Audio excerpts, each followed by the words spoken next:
अभी वाह साहबा के नारे लग रहे थे। अल्लाह, तूने अपनी शख्सियत को अपने आइडियल रोटी कपड़ा मकान बनाया, तूने अपनी शख्सियत की पहचान पैसे के अंदर समझी। वाह उमर, अब कहो वाह उमर, क्या कहते हैं? वाह उमर। कौन उमर? अल्लाह अकबर। दौरे खिलाफत है, मस्जिद के मिंबर के ऊपर आके बैठ गए। साहबा जरा मेरी बात सुनियो, सारे सहाबा इकराम मस्जिद नबवी में आ गए। अब सुनो, हज़रत उमर क्या कहने लगे कि मेरा बाप बाल बच्चेदार था, हम ज्यादा बहन भाई थे, जब हमारे घर के अंदर फाका आता तो मेरी अम्मा मेरी खाला के पास कबीला बनी मखजूम में मुझे भेज दिया करती।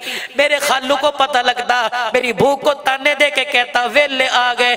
फिर वो मुझे बिठा के नहीं खिलाता था, मुझे घी की नहीं खिलाता था, सारा दिन जंगलों में अपने साथ ले जाता, बकरियां चरवाया करता था। जब शाम को आता मेरी अपनी बीवी से मेरी खाला से कहता एक मुट्ठी किशमिश की दे दे।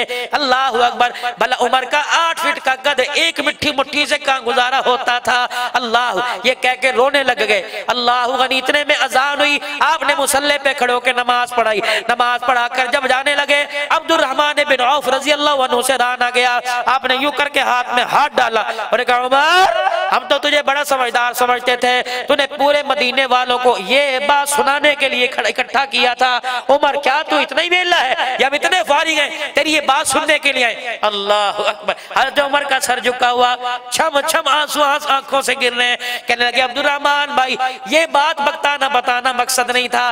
दरअसल आज मुल्क मिस्र और शाम से कुछ वफूद आए थे और उन्होंने आके मेरी चेहरे के सामने तारीफ की और कहने लगे उमर, तेरी तो ताकत के, तेरी तो गैरत के डंके मुल्क शाम मिस्र में बजने हैं। और भाई अब्दुर्रहमान, ये सुन के मेरे दिल के अंदर मैं आने लगी। मैंने पूरे मदीने वालों को इकट्ठा कर कर अपनी औकात बतला दी कि उमर दायरे के अंदर है। आज 22 लाख मुरब्बा मील का हुक्मरान बन गया। तेरी तो एक मुट्ठी किशमिश की तेरी औकात थी। आज उमर पूरी दुनिया तेरे कोड़े से कांपती है। ये तेरे खानदान का कमाल नहीं, मोहम्मद की निगाहों का कमाल है।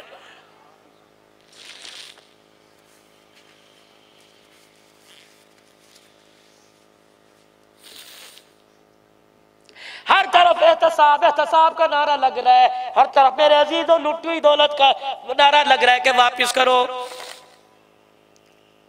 वाह उमर, तेरी शान के क्या कहने।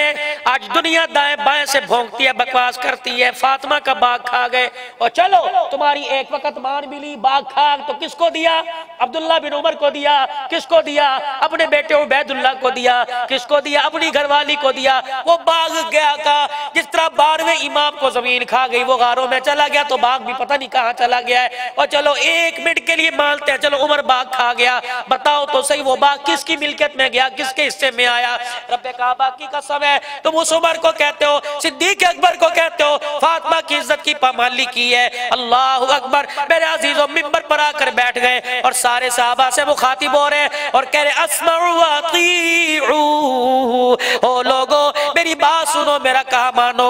एक कोने से साहबी खड़े हुए कह लगे ला नस्मउ व ला नुतीउ, ए उमर तेरी बात नहीं सुनेंगे, तेरा कहा नहीं मानेंगे जब तक ये नहीं बतलाएगा, जब तक ये नहीं बतलाएगा। अल्लाह अकबर, अल्लाह अकबर। तेरे पर ये कुर्ता कहाँ से आया है? ये नया जोड़ा, नया कपड़ा कहाँ से आया है? उमर बता कितने में लिया?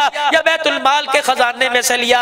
हजरत उमर वहीं बैठ गए, छम छमा सो फिर दोबारा नहीं कर रहे हैं। अल्लाह गनी। हजरत उमर खामोश। भाई क्या तुम्हें मेरे पे यकीन कोई नहीं? कहा उमर एतमाद जरूर है, आज अगर कुर्ते का एहतसाब ना दिया तो कल लोग बाग का इल्जाम लगाएंगे। हजरत उमर सर झुका के बैठ गए। आपके बेटे अब्दुल्ला बिन उमर रज़ी अल्लाह ताला अन्हु आए और अपने बाप के कंधे पे हाथ फेर के कहने लगे अब्बू जी आंसुओं को साफ कर लीजिए। अब्बा जिनकी जवान औलाद जिंदा हो उनके बाप रोया नहीं करते।